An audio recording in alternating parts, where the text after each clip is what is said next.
Hello everyone. So today I have decided to take on the topic accounting concepts and convention. So इससे related जो question net commerce में आए हैं 2005 से 2019 तक हम सारे आज डिस्कस करेंगे एक साथ. ओके सो पहला क्वेश्चन. अच्छा, उसके पहले मैं एक चीज़ कहना चाहता हूँ. There are three things in accounting concept and convention and principle. First is the accounting concept. Second is convention, and the third one is principles.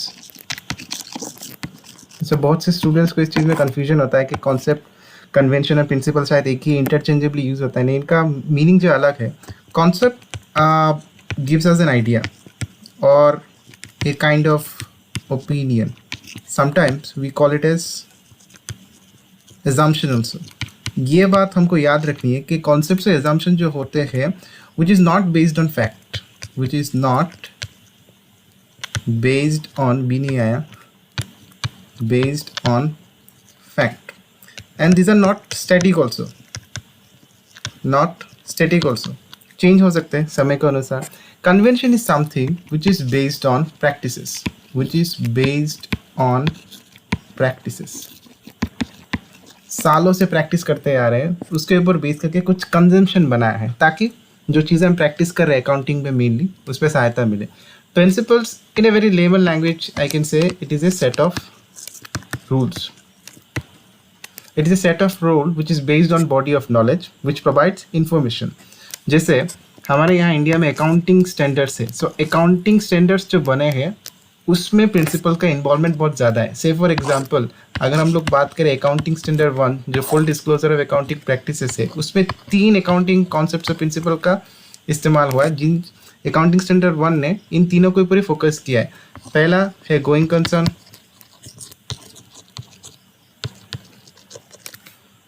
दूसरा है कंसिस्टेंसी और तीसरा है एक्यूरल. AS1 जो full disclosure of accounting practices बताता है वो बताने में इन 3 चीज़ों के ऊपर फोकस करता है. क्या आपका कंसर्न गोइंग कंसर्न है, क्या आपने जो पॉलिसीज़ या टेक्निक्स यूज़ कर रहे हैं वो कंसिस्टेंट है, और क्या आपने एक्यूरल कॉन्सेप्ट फॉलो किया है कि नहीं. सो ये सारी चीज़ें बहुत इंपॉर्टेंट है. ये चीज़ें हमको दिमाग में रखनी पड़ेगी जब हम अकाउंटिंग कॉन्सेप्ट के ऊपर बात करेंगे. अच्छा, चलिए इसको बड़े करते हैं. अब आते हैं टॉपिक पर. Which accounting principle differentiate between owners and management. So एक अकाउंटिंग प्रिंसिपल है जिसका नाम है बिजनेस एंटिटी कॉन्सेप्ट. यहाँ पर जो सेपरेट एंटिटी दिया है वही आंसर है. उसको हम लोग बोलेंगे बिजनेस एंटिटी कॉन्सेप्ट. में जो की चीज़ें हैं वो बता देता हूँ. बिजनेस एंटिटी कॉन्सेप्ट में, बिजनेस एंटिटी कॉन्सेप्ट में होता क्या है, जो ओनर है और जो बिजनेस है दोनों को अलग अलग पकड़ा जाता है, दोनों को अलग अलग पकड़ा जाता है और दोनों की जो एक्टिविटीज़ है बिजनेस से रिलेटेड उनको अलग अलग रिकॉर्ड की जाती है. इसका कारण क्या है? सबसे पहला कारण है कि मुझे ट्रू और फेयर प्रॉफिट के बारे में पता चले कि ऑर्गेनाइजेशन में क्या प्रॉफिट हो रहा है. मैं चाहता हूँ कि ओनर का जो पर्सनल ट्रांजैक्शन है वो बिजनेस में इन्वॉल्व ना हो. वो जो पर्सनल खर्च कर रहा है अपने लिए, अपने ऊपर या अपने फैमिली के लिए, वो उसमें मिक्स ना हो ताकि मैं एक ट्रू और फेयर प्रॉफिट निकाल सकूँ बिजनेस का और मैं फाइनेंशियल स्टेटमेंट को अच्छे से उसको रिप्रेजेंट कर पाऊँ. नेक्स्ट क्वेश्चन आता है कि ये कौन कौन से ऑर्गेनाइजेशन पर एप्लीकेबल है. All types of organisation. All types of organisation basically 3 होते हैं. क्या होता है? सोल ट्रेडिंग एक होता है, नेक्स्ट इज पार्टनरशिप. मैं आपको एक चीज़ बताता हूँ जो हमेशा कभी कभी इंटरव्यू में पूछते हैं, और third one is company, company form of business. अच्छा, अगर मैं पार्टनरशिप बिजनेस रन कर रहा हूँ, ठीक है, और मेरी जो लाइबिलिटी है वो लिमिटेड है, मेरी जो लाइबिलिटी है वो जो है लिमिटेड है. इसका मतलब क्या है कि मेरा जो कंपनी है वो सेपरेट स्टेटस रिसीव किया हुआ है और जो शेयर होल्डर्स है वो तो अलग अलग है. क्यों? क्योंकि कंपनी की लाइबिलिटी पहले से लिमिटेड है, अनलिमिटेड नहीं है. सो इस केस में बिजनेस एंटिटी कॉन्सेप्ट जो होता है, बिजनेस एंटिटी कॉन्सेप्ट जो होता है वो फॉलो होता है। क्यों? अगर कोई कंपनी, कोई आदमी अगर केस करेगा कंपनी के ऊपर, तो वो कंपनी के नाम पर केस करेगा, ना कि उसके शेयर होल्डर्स के ऊपर, क्योंकि लाइबिलिटी जो है लिमिटेड है। उसको पता है कि कंपनी ने अपना सेपरेट स्टेटस, लीगल स्टेटस पा लिया है। लेकिन ये क्वेश्चन कभी कभी इंटरव्यू में पूछते हैं, अगर पार्टनरशिप में और या फिर कंपनी फॉर्म ऑफ बिजनेस में लाइबिलिटी जी जो होता है वो अनलिमिटेड है, उस केस में क्या बिजनेस एंटिटी कॉन्सेप्ट फॉलो होता है? उस केस में क्या बिजनेस एंटिटी कॉन्सेप्ट फॉलो होता है? तो आंसर होता है नहीं। This is a violation of the concept of business entity concept when the liability is unlimited. ऐसा क्यों होता है? क्योंकि अगर मैं सोल ट्रेडर हूँ, मैं अपना बिजनेस खुद ही रन कर रहा हूँ यहाँ पर, तो मुझे जो है हैवी लॉस हो गया। तो हैवी लॉस में क्या होगा, मेरी जो पर्सनल प्रॉपर्टी है उसको यूज़ करेंगे। क्यों?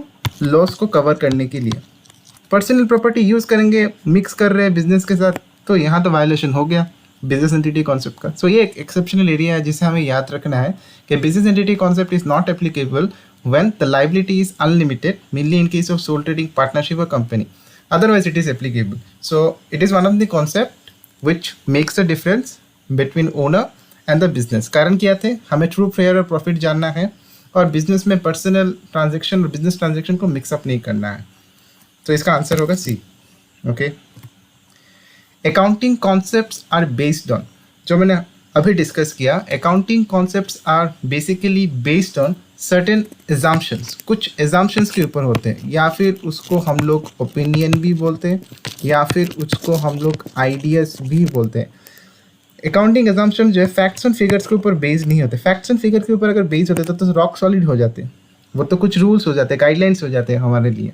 जैसे कि अकाउंटिंग स्टैंडर्ड्स है जो रॉक सॉलिड है, जो सब्जेक्ट टू कभी कभी चेंज होता है, लेकिन वो रॉक सॉलिड है, हम उनको फॉलो करते हैं, वो चेंज भी हो सकते हैं। सर्टेन अकाउंटिंग रिकॉर्ड्स के ऊपर तो होते नहीं है, प्रैक्टिसेस के ऊपर होते हैं, गवर्नमेंट गाइडलाइंस के ऊपर नहीं होते। गवर्नमेंट गाइडलाइंस के ऊपर अकाउंटिंग स्टैंडर्ड्स होते हैं, जैसे ICAI रिलीज करती है। तो answer is accounting concept is based on certain assumption. याद रखना, assumption is something which is considered as true, but in reality it is may और may not be true.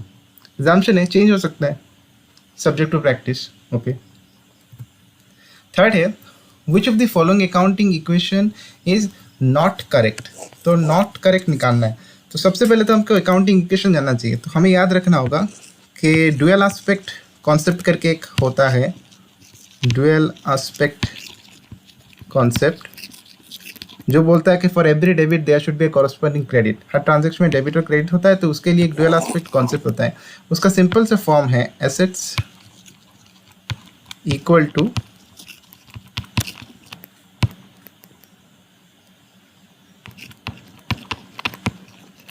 Liabilities plus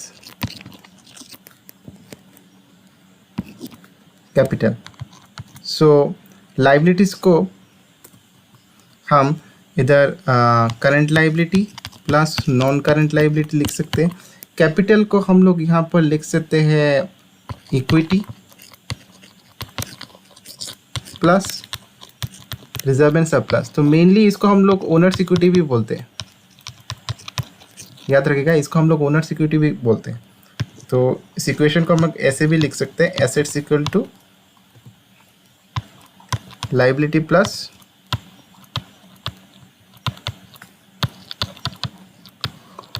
owners equity. ये equation हमें हमेशा याद रखना पड़ेगा, तो हम इसको सॉल्व कर रहे हैं। अच्छा, इसमें निकालना है कौन सा गलत है। तो देखिए, पहला इक्वेशन है assets minus liabilities equal to equity. अगर इक्विटी को इधर रखें तो एसेट्स माइनस लाइबिलिटी, हाँ ये करेक्ट है। तो assets minus equity equal to liability, हाँ ये भी करेक्ट है। Assets plus liability equal to equity, नहीं, इस इक्वेशन को देखें यहाँ पर ये फिट नहीं हो रहा है, तो ये गलत है। लाइबिलिटीज प्लस इक्विटी, हाँ ये तो है, यहाँ पर लिखा ही है liability plus owners equity equal to assets, तो this one is not correct. So short form में assets equal to liability plus capital, ये याद रखना है, assets equal to liability plus capital. जब हम लाइबिलिटीज़ की बात करते हैं तो यहाँ पर लाइबिलिटी मतलब आउटसाइडर्स लाइबिलिटी, क्योंकि कैपिटल सेपरेटली लिखा हुआ है, ये याद रखना है हमें। Okay, window dressing, I hope it is visible. Window dressing is prohibited due to conservatism convention, convention of disclosure, convention of materiality, area of books of account. अच्छा, विंडो ड्रेसिंग मतलब क्या? विंडो ड्रेसिंग मतलब मैं अपने जो financial statement जो हम लोग बनाते हैं, फाइनेंशियल स्टेटमेंट में कुछ ऐसी चीज़ों को इंक्लूड करूँ जिसके वजह से मेरी जो फाइनेंशियल स्टेटमेंट है वो अच्छी दिखे। जैसे हम लोग सचते संवरते हैं, उसी तरह मैं अपने फाइनेंशियल स्टेटमेंट को सवार दूँ किसी चीज़ से। इसका मतलब ये नहीं कि फॉल्स स्टेटमेंट या फिगर्स को इंक्लूड कर दूँ। वेरी सिंपल एग्जांपल लेते हैं। जैसे हम लोग को पता है AS2 जो होता है क्लोजिंग स्टॉक के साथ, वो ये कहता है कि क्लोजिंग स्टॉक में आपके पास मार्केट प्राइस है, आपके पास कॉस्ट प्राइस है, तो विच एवर इज़ लो आप उसको कंसिडर करो, विच एवर इज़ लो आप उसको कंसिडर करो। जब हम लोग ट्रेडिंग अकाउंट बनाते हैं तो यहाँ पर क्या आता है, मेनली यहाँ पर डायरेक्ट एक्सपेंसेस है। से फॉर एग्जांपल यहाँ पर डायरेक्ट एक्सपेंसेस 10,000 का है। यहाँ पर हम लोग क्या लिखते हैं, यहाँ पर हम लोग लिखते हैं सेल्स से 1 लाख। उसके बाद यहाँ पर क्लोजिंग स्टॉक लिखते हैं। क्लोजिंग स्टॉक यहाँ पर तभी आएगा अगर क्लोजिंग स्टॉक आपके बैलेंस शीट के इन्फॉर्मेशन में दिया हो, एडिशनल एडजस्टमेंट में। अदरवाइज हम लोग क्लोजिंग स्टॉक को एसेट्स में दिखाते हैं। हम लोग ये मान के चलते कि क्लोजिंग स्टॉक की एंट्री नहीं हुई, इसलिए इसको एडिशनल इन्फॉर्मेशन में दिखाएं। तो समझ लीजिए क्लोजिंग स्टॉक में मार्केट प्राइस जो है 10,000 है और कॉस्ट प्राइस जो है 7,000 है। तो रूल ये कहता है तो मार्केट प्राइस और cost price which ever is less हमें दिखाना है, तो दिखाना ही होगा, ऐसा कुछ नहीं है। मैं चाहूँ तो 10,000 दिखा सकता हूँ। अगर मैंने 10,000 दिखाया तो होगा क्या, अगर मैंने 10,000 दिखाया, यहाँ हो जाएगा 1,10,000, यहाँ हो जाएगा 1,10,000 और मेरा जो ग्रॉस प्रॉफिट है, जो मेरा जिसको जी ग्रॉस प्रॉफिट बोलूँगा, वो कितना हो जाएगा 1 लाख। 1,10,000 टोटल ये हो जाएगा 1 लाख। अगर मैं इसको 7,000 रुपये दिखाता, अगर मैं इसको 7,000 रुपये दिखाता तो ये होता 1,07,000। ये होता कितना, 1,07,000। तो 1,07,000 से अगर मेरा 10,000 चला जाए तो कितना बचता है, 97,000।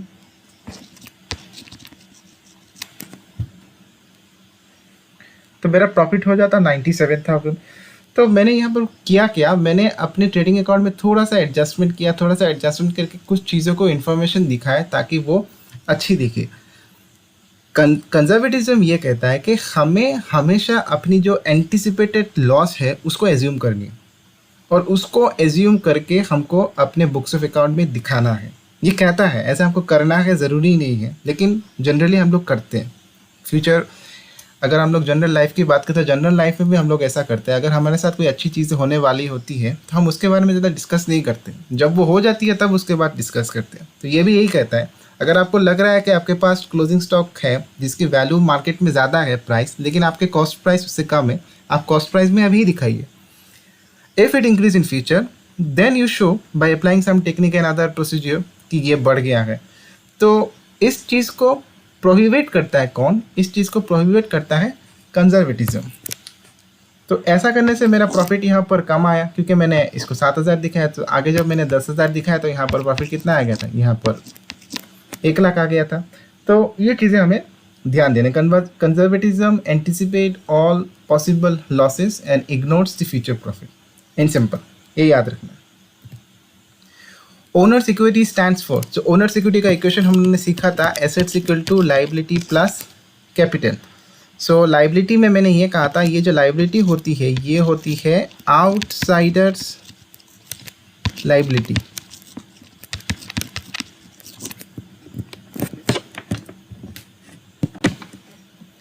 और जो यहाँ पर कैपिटल होती है, कैपिटल में प्रोपोर्शन में होता है इक्विटी।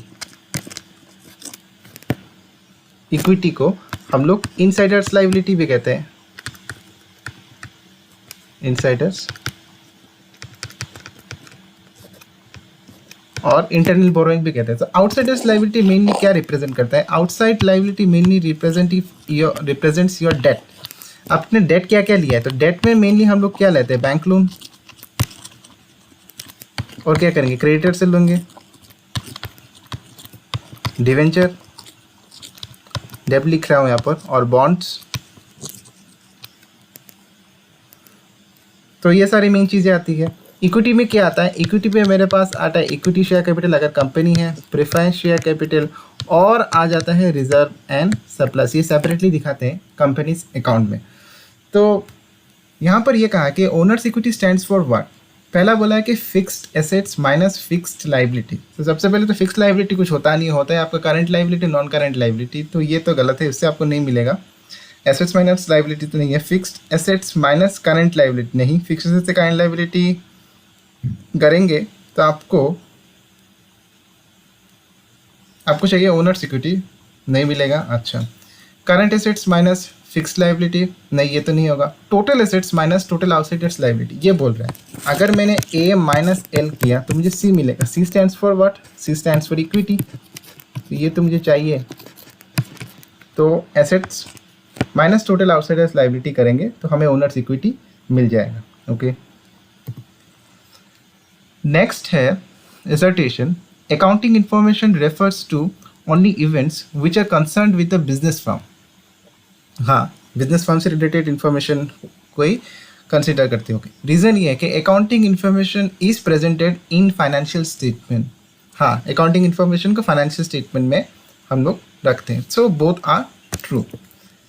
अच्छा, इसमें अगर मैं एक छोटा सा चेंज करूँ, अगर मैं रीज़न पे यहाँ पर स्टार्टिंग में ऑल लिख दूँ, अब इसको पढ़ते हैं कि accounting information refers to only events which are concern with the business firm. Correct.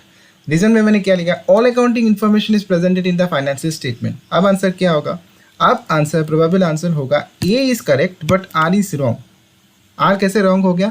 क्योंकि हमारे पास एक कॉन्सेप्ट आती है मेटेरियलिटी और दूसरी आती है फुल डिस्क्लोजर प्रैक्टिसेस, जो हमने पहले भी पढ़ा था। फुल डिस्क्लोजर प्रैक्टिसेस, मेटेरियलिटी बोलती है जो इन्फॉर्मेशन मेटेरियल नेचर है, जो आपको लगता है कि बहुत इंपॉर्टेंट है, उसी इन्फॉर्मेशन को ही अब अकाउंटिंग स्टेटमेंट में दिखाएं। सो बेस्ड ऑन इन्फॉर्मेशन हमारे ओपिनियन एनालिसिस के जो चांसेस होते हैं वो भी चेंज हो जाते हैं। तो इसका आंसर होगा both A and R are correct. Okay, which of the following is true regarding the prudence principle of accounting. Prudence principle of accounting बहुत इंपॉर्टेंट है, बार बार ये रिपीट हो रहा है। प्रूडेंस का एक और नाम कंजर्वेटिज्म भी होता है, जो हम लोगों ने इस पे पढ़ा था। यहाँ पर कंजर्वेटिज्म भी होता है। कंजर्वेटिज्म का मेन जो की पॉइंट्स है वो हमेशा याद रखना है। Anticipate all possible losses and no future gain. Future gain को हमें एंटिसिपेट बिल्कुल नहीं करना है। ऑल पॉसिबल लॉसेस को हमें एंटिसिपेट करना है और उसको दिखाना भी है। गेन अगर हमें पता भी है, सर्टेन भी है, तब तक नहीं दिखाना जब तक ये हो ना जाए, विच इज़ नॉट ऑकर्ड। अच्छा, तो बोला कि विच of the following is true, कौन सा सही है वो निकालना है। So taking care of future losses, हाँ ये तो करता ही है। Okay, taking care of future profit, नहीं बिल्कुल नहीं, ये तो वायलेशन हो गया इसका। Taking care of bad debts का वो टेक केयर नहीं करता था। आप लोग बोलेंगे प्रोविजन ऑफ बैड डेब्ट्स की बनाते हैं। प्रोविजन ऑफ बैड डेब्ट्स बनाते हैं जिसका रिलेशन होता है इस कॉन्सेप्ट से, जिसको बोलते हैं गोइंग कंसर्न कॉन्सेप्ट। अगर मैं एंटिसिपेट कर रहा हूँ कि मेरा जो कंसर्न है वो लंबे समय तक चलेगा, लेकिन कुछ सारी डेटर्स है जो हमको पैसा नहीं दे रहे, तो उसके प्रोटेक्शन के लिए हम लोग कभी कभी प्रोविजन बनाते हैं, वो एक अलग कॉन्सेप्ट है, इससे रिलेटेड नहीं है ये। Okay, taking care of inventory and depreciation, नहीं, डेप्रिसिएशन को टेक केयर करने के लिए तो हमारे पास कॉस्ट कॉन्सेप्ट है। टेकिंग केयर ऑफ इन्वेंटरी के लिए फुल डिस्क्लोजर है, उसमें करते, तो उसमें ये रिलेटेड नहीं है। तो आंसर होगा इसका A, taking care of all future possible losses. All word नहीं है तो मैंने लगा दिया, taking care of the future losses. Okay, next है make sufficient provisions for future losses. Repetition हो रहा है एक ही तरह का। sufficient provisions for future losses but do not anticipate future profits. This statement is in accordance to the concept of क्या है, conservatism है। अच्छा, यहाँ पर बाकी सारी कॉन्सेप्ट्स भी हैं, उसके बारे में बात करते हैं। इसमें लिखा है कि मैचिंग में हम लोग क्या करते हैं, एक पर्टिकुलर पीरियड में रेवेन्यू अर्न करने के लिए कितना एक्सपेंसेस इनकर्ड हुआ है उसको हम लोग मैचिंग बोलते हैं। Objective information are those information which is very important and which is objective is nature, biasness उसमें इन्वॉल्व नहीं है, उसको हटा रहा है। मेटेरियलिटी में हम लोग वो सारी इन्फॉर्मेशन जो बहुत इंपॉर्टेंट है बिजनेस के लिए और which can be measured in terms of money, that should be recorded in the books of account. Money जो है वो ज़्यादा इंपॉर्टेंट नहीं है, मेन इंपॉर्टेंट होता है कि ये जो इन्फॉर्मेशन आप आपके पास है वो आपके बिजनेस के एक्टिविटी को इम्पैक्ट कर रहा है कि नहीं। अगर हाँ तो उसको इन्वॉल्व करना है, अगर उसका डिग्री ऑफ इम्पैक्ट ज़्यादा है तो डेफिनेटली उसको इन्वॉल्व करना है। यही बात है और कुछ नहीं। ओके, कंजर्वेटिज्म गया। Dual aspect concept result in the following accounting equation. तो हमने अकाउंटिंग इक्वेशन ये सीखा था, assets equal to liability plus capital. Liability को अगर बांटे तो हमने सीखा था लाइबिलिटी मतलब हमारे पास दो है, लाइबिलिटी को हम लोग लिख सकते हैं current liability plus non current liability. Capital को हम लोग ने सीखा था, कैपिटल को हम लोग इक्विटी भी लिख सकते हैं। तो current liability plus non current liability, sorry यहाँ लिखना भूल गया, प्लस यहाँ पर हम लोग लिखते हैं capital plus reserve and surplus. इसको तोड़ के हम ऐसे भी लिख सकते हैं। यहाँ क्या बोला, dual aspect concept results in the following accounting equation. Revenue equal to expenses, नहीं ये तो नहीं है। Capital plus profit, okay. Assets plus expenses, नहीं एक्सपेंसेस नहीं। Capital plus liabilities equal to assets, हाँ ये तो मेन है, ये तो दिया हुआ है यहाँ पर। Capital plus liability equal to assets. Capital plus drawing equal to owners equity, नहीं। Capital minus drawing equal to owners equity बोल सकते हैं, plus reserve and surplus, okay. Match करना है, अच्छा तो दाएं तरफ से स्टार्ट करते हैं, इधर से स्टार्ट करते हैं तो इजी होगा मिलाना। The same accounting method use by from one period to another, मतलब एक ही अकाउंटिंग टेक्निक को मैं फॉलो कर रहा हूँ। तो मैं बात कर रहा हूँ कंसिस्टेंसी की, तो यहाँ पर है ये consistency. So D refers to one है, इस पे है, ओके। उसके बाद है an inappropriate assumption of a firm being bankrupt. अच्छा मैंने गोइंग कंसर्न कॉन्सेप्ट के बारे में तो नहीं बोला, तो गोइंग कॉन्सेप्ट के बारे में बोल देता। गोइंग कॉन्सेप्ट के बारे में हमें ये करना है कि हमारा जो फार्म है that we will consider that will run for indefinite period of time, DEFINIT, indefinite period of time, not infinite. कुछ लोग बोलते हैं कि infinite, indefinite period of time मतलब जहाँ तक मैं देख सकूँ वहाँ तक ये चलता है। It is one of the reason कि बिजनेस मेरा इतना लंबा चलेगा। इसकी वजह से मैं क्या करता हूँ, मेरे जो एसेट्स होते हैं, एसेट्स को मैं दो कैटेगरी में मेनली डिवाइड कर देता हूँ। मेनली मेजर पे फिक्स एसेट्स और करंट एसेट्स। मेरे जो एक्सपेंसेस होते हैं, एक्सपेंसेस को मैं मेरे रेवेन्यू एक्सपेंडिचर और एक्सपेंसेस को भी मैं कैपिटल एक्सपेंडिचर में इसको बांट देता हूँ। अगर ये गोइंग कंसर्न है तो इसका मतलब इसके रिलेटेड जितने भी एक्टिविटीज़ मैं रिसीव करूँगा और इसको वो करूँगा। गोइंग कंसर्न को हम लोग बाद में अकाउंटिंग पीरियड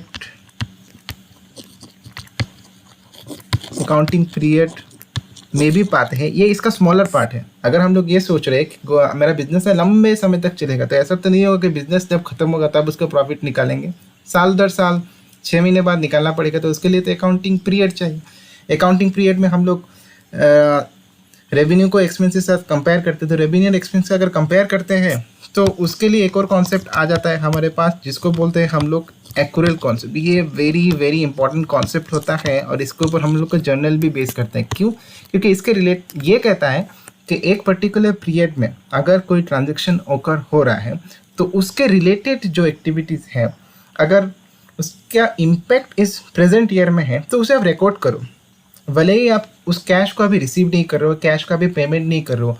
से फॉर एग्जांपल हम लोग क्या बात कर रहे हैं कि आउटस्टैंडिंग एक्सपेंसेस की एंड इनकम की। जो आउटस्टैंडिंग एक्सपेंसेस हम लोग वो करते हैं, किसी साल में हम लोग आउटस्टैंडिंग एक्सपेंसेस देते नहीं है, लेकिन रिलेटेड तो आप इसी ईयर से है ना, तो उसके एंट्री बुक में डालो। एक्यूरेल कॉन्सेप्ट ये बोल रहा है। एट द सेम टाइम हम लोग बात करते हैं प्रीपेड जो होता है, प्रीपेड एक्सपेंसेस की और इनकम की। तो इनकम अगर हम लोग एडवांस में रिसीव कर ले किसी साल का, अगर नेक्स्ट ईयर के तो अभी रिसीव कर ले, तो उसको एक्यूरेल कॉन्सेप्ट के सहायता से हम लोग समझ सकते हैं। उसको बेसिकली हम लोग लायबिलिटी बोलते हैं। तो general going concern concept in सारी चीज़ों को जनरेट करता है। अच्छा, जनरल जो गोइंग कंसर्न कॉन्सेप्ट है उसका वायलेशन कब होगा, मतलब कब हम बोलेंगे कि गोइंग कंसर्न कॉन्सेप्ट एप्लीकेबल नहीं है एक ऑर्गेनाइजेशन में? हम लोग तब बोलेंगे if organisation is running on losses, if it is not able to pay the wages and salary for staff.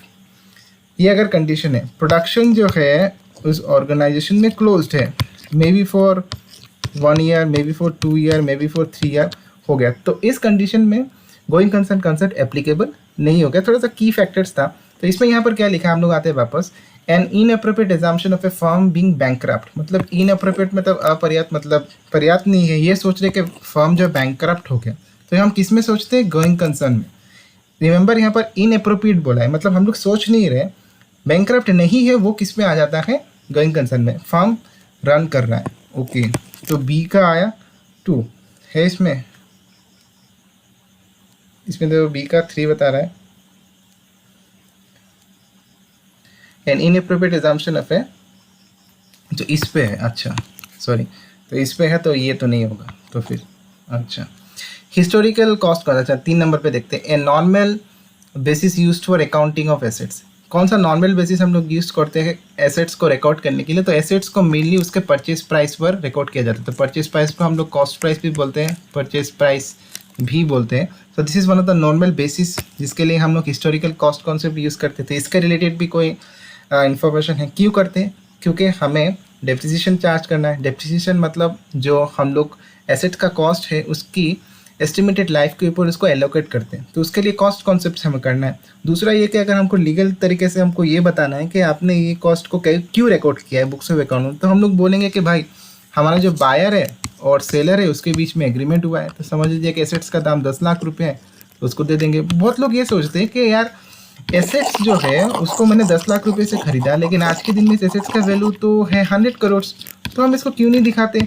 दिखा के हम अपना प्रॉफिट क्यों नहीं बुक करते? तो इसको हम लोग इसलिए नहीं दिखाते क्योंकि हमारे फाइनेंशियल जो स्टेटमेंट हम लोग बनाते हैं वो कंपेरेबल नहीं होगा, और उसको हर साल इन्फ्लेशन और डिफ्लेशन के साथ एडजस्ट करना पड़ेगा। डिफ्लेशन तो जनरली होता नहीं है, बट में अगर हो जाए उसके लिए, तो उसके लिए हमारे पास अभी कोई प्रॉपर टेक्निक नहीं है। इन्फ्लेशन अकाउंटिंग है अभी, लेकिन वो अभी प्रिलिमिनरी स्टेज पर है, अप्रोप्रिएट नहीं है हमारे लिए। तो ये सारी प्रॉब्लम्स है, इसको हमें रिकॉग्नाइज करना पड़ेगा। तो इसका मतलब कि हम एसेट्स को कभी उसके मार्केट वैल्यू पर नहीं दिखाएंगे। उसके लिए भी एक कॉन्सेप्ट है जिसको बोलते हैं realisation concept. Realisation concept mainly relate होता है रेवेन्यू रिकॉग्निशन के टाइमिंग से। ये बोलता है अगर अपना एसेट्स आपको मार्केट वैल्यू में दिखाना है, अब सोच रहे बेचने के लिए, दिखाओ। क्या करना है आपको? एसेट्स का वैल्यू जितना इंक्रीज हुआ है ना एसेट साइड में, इसको यहाँ पर 100 करोड़ लिख रहे हो, लिखो। आपने पहले कितना लिखा था? आपने पहले लिखा था 10 लाख, सॉरी 100 करोड़ तो बहुत ज़्यादा हो गया, इसको कर देते हैं 1 करोड़, तो कंपेरेबल होगा। यहाँ पर हम लोग लिखेंगे अनरियलाइज प्रॉफिट 90 लाख। तो क्वेश्चन आता है कि यह हर एसेट के साथ करेंगे? नहीं। अगर हम लोग सोच रहे किसी एसेट्स को हमें बेचना है, उसकी वैल्यू बुक्स पर दिखाते हैं, दिखा के उसको इवैल्यूएट करके वो उसको बेच देते हैं। ओके, ये एक इंपॉर्टेंट था हिस्टोरिकल कॉस्ट कॉन्सेप्ट से। सो सी का होता है 3 से रिलेशन। यहाँ पर लास्ट होता है relates the importance of an item और इवेंट। रिलेट्स द इम्पोर्टेंस, कौन सा आइटम हमारे स्टेटमेंट में बहुत इंपॉर्टेंट है या नहीं, उसको हम लोग डिसाइड करते हैं मैटेरियलिटी के ऊपर। सो ए का आ गया 4, so A is the correct answer, option 1 is the correct answer. Okay, consolidated financial statement are prepared on the principle in the form of companies of one substance। अच्छा, ये आ गया एक कॉन्सेप्ट है जिसको बोलते हैं substance over form. Substance over form मतलब substance जो है वो बेसिकली यहाँ पर बता रहा है एसेट्स के बारे में, और एसेट्स जब हम लोग बोलते हैं उसको बोलते हैं फिजिकल पोजीशन, और इसको पोजीशन ना बोल के ओनरशिप भी बोल दो, सेम चीज़ ही है। फॉर्म जो है सब्सटेंस ओवर लीगल फॉर्म जो है, इसको हम लोग बोलते हैं लीगलिटी ऑफ द एसेट्स और लीगल ओनरशिप। अकाउंटिंग में कन्वेंशन है जिसको बोलते हैं सब्सटेंस ओवर फॉर्म। ये कहता है कि अगर हम लोग बुक्स ऑफ अकाउंट में एसेट्स की फिजिकल पोजीशन हमारे पास अभी तक नहीं आई है, लेकिन इसका इकोनॉमिक एस्पेक्ट्स देख के, उसकी लीगलिटी को देख के अगर हम बुक्स ऑफ अकाउंट्स में उसको रिकॉर्ड कर सकते हैं। से फॉर एग्जांपल हम लोग हायर परचेज सिस्टम में क्या करते हैं? हायर परचेज सिस्टम में हम लोग जब कोई एसेट्स खरीदते हैं तो उसके फर्स्ट स्टेप में हम लोग क्या करते हैं? हम लोग कैश या फिर डाउन पेमेंट करते हैं। जैसे ही मैंने डाउन पेमेंट किया, इसकी जो ओनरशिप है मेरे पास आ गई। तो समझ लीजिए डाउन पेमेंट 3 इंस्टॉलमेंट में, तो इंस्टॉलमेंट मैंने अभी ख़त्म नहीं किया है, तो लीगली देखा जाए मैं इसका ओनर अभी तक हूँ नहीं, लेकिन मैंने कैश पेमेंट कर दी, ओनरशिप जो है मैंने ट्रांसफ़र कर दी।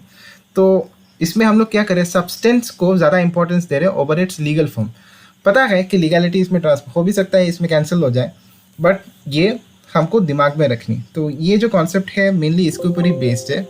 अब इसको समझाते हैं दूसरे एंगल से। अब यहाँ पर ये बोल रहा है, समझ लीजिए मेरे पास एक होल्डिंग कंपनी है, से फॉर एग्जांपल मैं टाटा की बात करूँ, टाटा एक होल्डिंग कंपनी। तो टाटा की सब्सिडीज़ क्या क्या है, टाटा की सब्सिडीज़ पकड़ लीजिए, टाटा टी है, उसके बाद टाटा की सब्सिडीज़ टाटा मोटर्स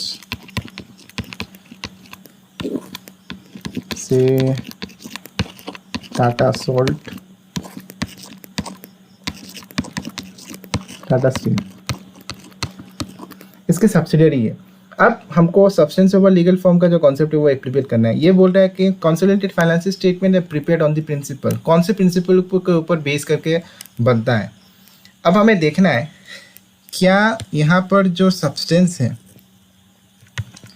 उनका फिजिकल पोजीशन मेरे पास है कि नहीं, और इनका जो लीगल फॉर्म है वो मेरे पास है कि नहीं, तभी तो मैं होल्डिंग और सब्सिडियरी कंपनी का कंसोलिडेटेड फाइनेंशियल स्टेटमेंट बनाऊंगा।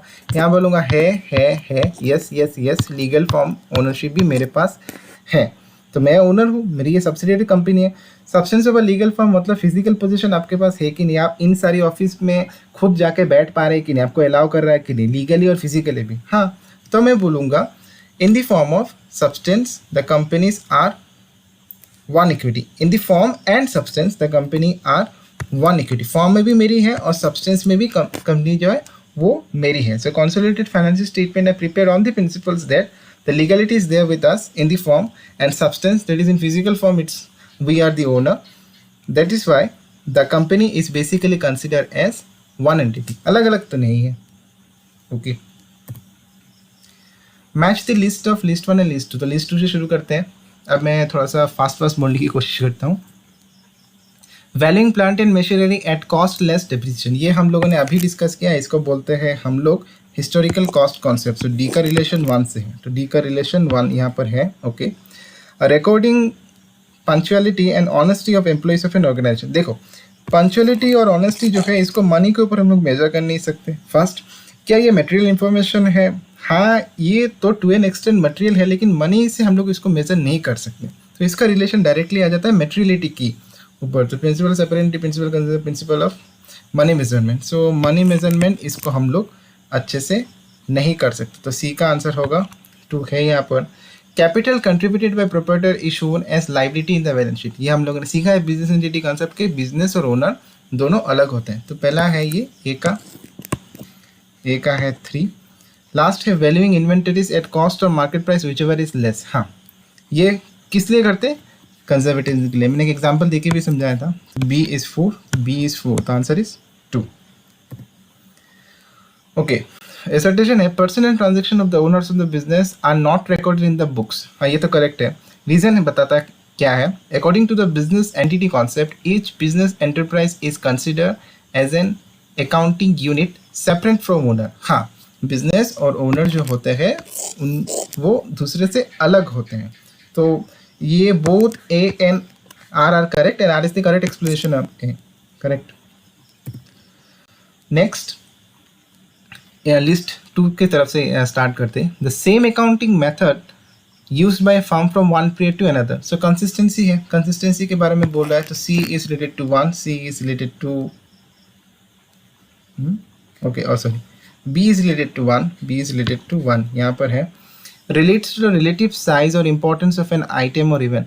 सो ये आइटम की इंपॉर्टेंस के ऊपर बात कर रहा है। तो ये बेसिकली मटेरियलिटी के ऊपर बोल रहा है कि आइटम जो आपका मटेरियल है कि नहीं। तो D is related to 2, D is related to 2 है इस पर। And inappropriate exemption of a firm undergoing bankrupt. Inappropriate मतलब अभी तक हुआ नहीं है, बैंकक्रप्सी के बारे में सोच रहे हैं। तो गोइंग कंसर्न ये सोचता है कि इनअप्रोप्रिएट है, बैंकक्रप्ट नहीं होगा। Okay, so A is 3. Last is the normal basis used to account for assets. तो कौन सा बेसिस हम लोग नॉर्मली यूज़ करते हैं अकाउंट्स को वो करने के लिए? तो बेसिकली हम लोग सी को यूज़ करते हैं, कॉस्ट प्रिंसिपल। हिस्टोरिकल कॉस्ट बोलते हैं या फिर वो बोलते हैं। So answer is 4, D। Which of the following is not an accounting concept. So matching concept होता है, ड्यूअल एस्पेक्ट कॉन्सेप्ट होता है, ट्रू एंड फेयर नहीं होता है ऐसा कुछ भी, गोइंग कंसर्न कॉन्सेप्ट होता है। तो आंसर इज सी। यहाँ नॉट टू निकालना है, तो आंसर इज सी। अच्छा, लिस्ट 1 और 2 के साथ कंपेयर करना है। तो मेनली टेक्निक जो होता है वो हम लोग लिस्ट 2 से स्टार्ट करते हैं। तो equals to the owners equity recognition revenue. अच्छा, ऐसा अगर कोई क्वेश्चन आता है तो ये बेसिकली कंफ्यूज करने के लिए आता है। इसमें देखिए हाफ हार्टेड इन्फॉर्मेशन दिया हुआ है, तो इसके ऊपर क्या करना है, हमें थोड़ा सा टेक्निक लगा के एग्जाम्पल उसको आंसर निकालना पड़ेगा। तो हम लोग लिस्ट 2 की तरफ ना जाके लिस्ट ए की तरफ जाते हैं। पहले देखते बोल रहा है measurement of income, measurement of income. तो मेजरमेंट ऑफ इनकम में हमको ये पूछ सकता है कि हम लोग कैसे करते हैं और कब करते हैं, इन दो चीज़ के ऊपर पूछता है। देखते हैं कि ये रिलेटेड टू ओनर्स इक्विटी, इसके साथ तो इसका रिलेशन है ही नहीं। रिकॉग्नाइजेशन ऑफ रेवेन्यू, अच्छा मेजरमेंट ऑफ इनकम में रेवेन्यू रिकॉग्नाइज करते हैं, नहीं रिकॉग्नाइज तो नहीं करेंगे, मेजर करना है। मैचिंग रेवेन्यू विद एक्सपेंसेस, हाँ इनकम को अगर मेजर करना है तो मैं रेवेन्यू को अपने एक्सपेंसेस के साथ करूँगा, तो ये इसके साथ मैच हो रहा है। 1 का आंसर है सी। अच्छा, दो ऑप्शन है, चलो इसमें स्टार्ट करते हैं, यहाँ नहीं करते इसमें, इसको करते हैं। 1 का आंसर है सी। चलो देखते हैं, नेक्स्ट है लेफ्ट साइड से स्टार्ट किया है, तो ये हो गया रिकॉग्निशन ऑफ एक्सपेंसेस। तो एक्सपेंसेस को जो है रिकॉग्नाइज करना है। एक्सपेंसेस को मेनली मैं कब रिकॉग्नाइज करूँगा, ओनर्स के इक्विटी के साथ इसका रिलेशन नहीं आ रहा है। Recognition of revenue, recognition of expenses, recognition of revenue के साथ कोई कोरिलेशन नहीं है इसका। हाँ, एक अकाउंटिंग पीरियड में कर सकता हूँ। रिकॉग्निशन ऑफ एक्सपेंसेस जो होता है मैं मेनली अकाउंटिंग पीरियड में करता हूँ। जो अकाउंटिंग पीरियड यहाँ से स्टार्ट हुआ जो एंड हो गया 31/3/2021, इसी पीरियड में तो मैं बुक्स ऑफ अकाउंट में लिखूंगा, इसी पीरियड में तो मैं रिकॉग्नाइज करूँगा। रिकॉग्नाइज का मतलब यही है, इसको पहचाना और इसको बुक्स ऑफ अकाउंट में लिखो। तो रिकॉग्नाइजेशन ऑफ एक्सपेंसेस डी के साथ मिल रहा है, तो यहाँ भी अच्छा ये दोनों इधर भी मिल रहे हैं। देखते हैं अच्छा सी में क्या होता है। Basis of realisation, basis of realisation, realisation का आधार क्या है आपके पास, बेसिस ऑफ रियलाइजेशन। तो मेरे पास दो ऑप्शन है ए और बी, ए के साथ मिला के देखता हूँ। Across to the equity of owners, basis of realisation, basis of realisation के बारे में बोला है। तो realisation concept basically related to revenue. अगर मैं रियलाइज कर रहा हूँ तो रियलाइज करने का मतलब ही है, मकसद ही है कि मुझे रेवेन्यू अर्न करना है। से फॉर एग्जांपल अगर मैंने प्रॉपर्टी खरीदा है, अगर मैंने प्रॉपर्टी खरीदा है जिसकी वैल्यू है 10 लाख रुपए आज से फॉर एग्जांपल 1995 में, तो उसको मैं 2021 में रियलाइज़ कर रहा हूँ जिसकी वैल्यू से फॉर एग्जांपल 90 लाख है। तो यहाँ पर मैंने क्या मेजर किया, यहाँ पर तो मैंने रेवेन्यू निकाला। तो इसका मतलब है बेसिस ऑफ रियलाइजेशन में रेवेन्यू कंसिडर होगा। बेसिस ऑफ रियलाइजेशन में रिकॉग्निशन ऑफ रेवेन्यू का रोल है। बेसिस ऑफ, इसका लॉजिक बन रहा है, एक के साथ नहीं बन रहा है। इसमें ओनर सिक्योरिटी आ गया तो रियलाइजेशन इसमें बन नहीं रहा है, तो ये होगा, तो ये तो नहीं होगा। अच्छा, तो बाकी लास्ट तो यही बचा, identification of revenue. Identification of revenue relates the owner security, absolutely, जो हम लोगों ने इस पे सीखा था कि assets equal to liability plus capital. तो कैपिटल में क्या आता है, owners equity plus, sorry into नहीं, प्लस रेवेन्यू प्लस सरप्लस। तो अगर मैं रेवेन्यू को आइडेंटिफाई करूं, ओनर सिक्योरिटी से फॉर एग्जांपल कैपिटल 1 लाख रुपए है, अगर मैं रेवेन्यू को आइडेंटिफाई कर रहा हूं, करके देख रहा हूं कि मेरा रेवेन्यू बढ़ रहा है, तो ऑब्वियसली यहाँ पर भी तो मेरा ओनर्स कैपिटल बढ़ेगा, ओनर्स कैपिटल बढ़ेगा। तो इसका इसके साथ रिलेशन है ए, सो 4 इज ए, तो करेक्ट आंसर इज डी। बड़ा अटपटा सा क्वेश्चन था कंफ्यूज करने के लिए। Okay, next is what is the underlying concept that support the immediate recognition of estimated loss. ये तो बार बार रिपीट हो रहा है। ये क्या बोल रहा है, ये प्रूडेंस के बारे में बोल रहा है। प्रूडेंस कॉन्सेप्ट ये कहता है कि anticipate all your future losses and do not anticipate any gain. Substance over form तो हमने डिस्कस किया कि सब्सटेंस को कभी कभी हम लोग को इंपॉर्टेंस देना पड़ता है लीगलिटी के ऊपर, हमेशा नहीं, कभी कभी। कंसिस्टेंसी अलग है, मैचिंग अलग है, तो D is correct. Capital in the business is treated as liability due to, क्यों, क्योंकि बिजनेस और ओनर जो होते हैं वो दोनों सेपरेट होते हैं। तो ये हमें कौन सा बताता है, ये हमें बताता है बिजनेस एंटिटी कॉन्सेप्ट के कैपिटल, बिजनेस और ओनर अलग होते हैं। ओनर ने अगर बिजनेस में कोई पैसा लगाया, अगर ओनर ने अपने बिजनेस पे कोई पैसा लगाया है जिसको हम लोग बोलते हैं कैपिटल, तो बिजनेस का काम ये है कि ये पैसा ओनर्स को वो रिटर्न कर दे।